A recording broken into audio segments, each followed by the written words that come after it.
আন্দোলনকারীদের উপরে কিন্তু পুলিশ রঙিন পানি নিক্ষেপ করছে এবং সেই পানিকে উপেক্ষা করেও কিন্তু যে সকল বিডিআর সদস্যরা রয়েছে তারা কিন্তু এখানে অবস্থান নিয়েছে। আপনাদেরকে দেখানোর চেষ্টা করছি চাকরিচ্যুত বিডিআর সদস্যরা তাদের দাবি নিয়ে তারা এখানে এসেছেন এবং সেই দাবির প্রেক্ষিতে তারা এখানে অবস্থান নিয়েছেন। পুলিশ তাদেরকে ছত্রভঙ্গ করে দেওয়ার চেষ্টা করছে।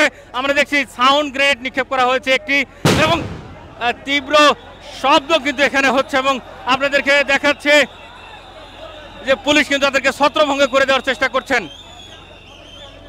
পুলিশ সতর্ক অবস্থানে রয়েছে। একটি সাউন্ড গ্রেনেড ইতিমধ্যেই নিক্ষেপ করা হয়েছে এবং ধীরে ধীরে পুলিশের সদস্যরা আবারও কিন্তু আরেকটি সাউন্ড গ্রেনেড নিক্ষেপ করা হলো এবং বিকট শব্দে পুরো যমুনা অভিমুখের যে প্রবেশ গেট সেটি কিন্তু উত্তাল হয়ে গিয়েছে। যারা আন্দোলনকারী রয়েছে এখন পর্যন্ত কিন্তু তারা পিছপা হয়নি। দুই পাশ দিয়েই কিন্তু আসলে পানি নিক্ষেপ করা হচ্ছে, ডান এবং বাম দুই পাশ দিয়েই তাদের উপরে পানি নিক্ষেপ করা হচ্ছে। মুহুর্মুহুর কিন্তু এখানে সাউন্ড গ্রেনেড নিক্ষেপ করা হচ্ছে এবং পুরো পরিস্থিতি কিন্তু ইতিমধ্যেই একদম উত্তাল পরিস্থিতি বিরাজ করছে পুরো জায়গা জুড়ে এবং আপনাদেরকে সেই চিত্রটি দেখানোর চেষ্টা করছি। এবং পুলিশ কিন্তু লাঠি চার্জ করছেন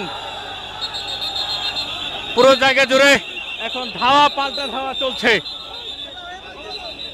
একজনকে ইতিমধ্যেই পুলিশ ধরে নিয়ে যাওয়ার চেষ্টা করছেন। আমরা দেখছি এখনো কিন্তু জল কামান নিক্ষেপ করছেন এবং চলমান রয়েছে। একজন ইতিমধ্যেই ভিতরে ঢুকে গিয়েছেন, তাকে কিন্তু ধরে নিয়ে যাওয়া হচ্ছে এবং আমরা দেখছি তাকে কিন্তু এই মুহূর্তে পুলিশ তাকে নিয়ে যাচ্ছেন এবং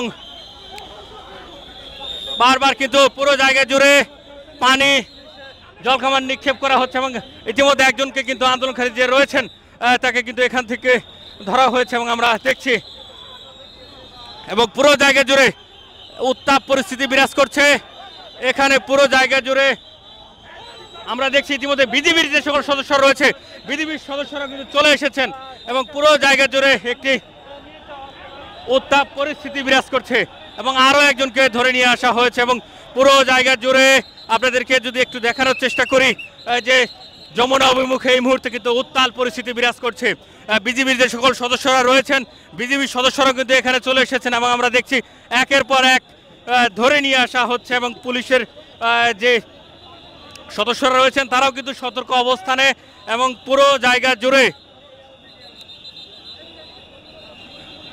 ছত্রভঙ্গ করে দেওয়ার চেষ্টা করছেন এবং বেশ কয়েকটি সাউন্ড গ্রেনেড কিন্তু ইতিমধ্যে এখানে নিক্ষেপ করা হয়েছে এবং আমরা দেখছি যে পুলিশ কিন্তু ছত্রভঙ্গ করে দেওয়ার চেষ্টা করছেন। আন্দোলনকারী যারা রয়েছে তাদেরকে এখনো গুড়ি গুড়ি বৃষ্টি হচ্ছে। এখানে র্যাবের সদস্যরা রয়েছে, পাশাপাশি বিজিবির সদস্য যারা রয়েছেন তারাও কিন্তু রয়েছেন। আজকে এই যে চাকরিচ্যুত বিডিআর সদস্য যারা রয়েছেন তাদেরকে ছত্রভঙ্গ করে দেওয়ার জন্য আমরা দেখছি র্যাবের সদস্য রয়েছে, বিডিআর যে আন্দোলন রয়েছে সেই আন্দোলনে বিজিবির সদস্যরা রয়েছে, পাশাপাশি পুলিশের সদস্যরা রয়েছে। সব মিলিয়ে প্রধান উপদেষ্টার যে বাসভবন রয়েছে সেই বাসভবন অভিমুখে এই উত্তাপ বিরাজ করছে। আপনাদেরকে যদি একটু দেখানোর চেষ্টা করি পুরো জায়গা জুড়ে কিন্তু এখনো রঙিন পানি রয়েছে। আবারও কিন্তু আন্দোলনকারীরা এগিয়ে আসার চেষ্টা করছেন এবং পুরো জায়গা জুড়ে যে সকল আন্দোলনকারী রয়েছে তারা আবারও যমুনা অভিমুখে আসার চেষ্টা করছেন এবং আমরা দেখছি পুলিশের সদস্য যারা রয়েছেন তারা পরিস্থিতি নিয়ন্ত্রণে আনার জন্য চেষ্টা করছেন। কিছুক্ষণ আগে পুলিশের যখন তারা ব্যারিকেড ভেঙে প্রধান উপদেষ্টার বাসভবন অভিমুখে চলে আসেন তখন কিন্তু এখানে একটি ব্যারিকেড দেওয়া হয়। সেই ব্যারিকেডে যখন তিনি দীর্ঘ সময় অপেক্ষা করে এবং একজন খুব সম্ভবত আহত হয়েছে এবং তাকে কাঁধে নিয়ে এসে তারা কিন্তু এখন দাবি জানাচ্ছে।